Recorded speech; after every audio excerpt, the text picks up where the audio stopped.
Her addımım günahtı, her sözüm yalan sənə. Min töhmət vurdun mənə, dar etdin dünyanı mənə. Bəlkə səhvim də var, bəlkə çoxdur günahım, amma belə nankorluq bu deyil haqqım təpəri. Mən sənə liman oldum, sən mənə tufan qadın. Düşmən tək vurdun məni, silinmir qəlbdən adın. Bir zaman can deyərdin, indi yad baxır gözün. Hər şeyi mənə yıxdın bəs sanı sənin özün. Səhv elədim, bəlkə də, bəlkə çoxdur xətalarım.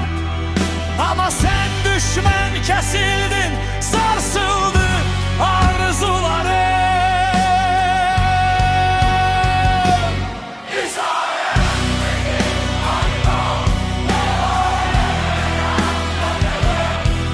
Sen düşmən endin bedenin, seni arzulayram.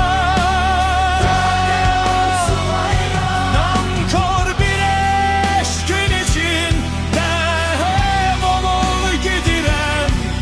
Bütün sırlarımı seni terk edirem.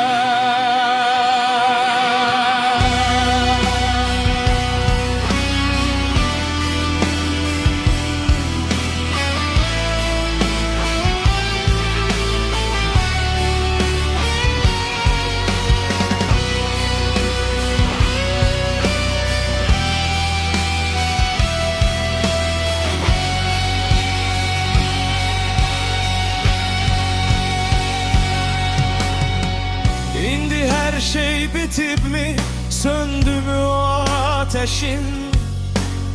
Sen mənə zülmət verdin, bəs hanı bəs güneşin? Qına məni, yıx məni,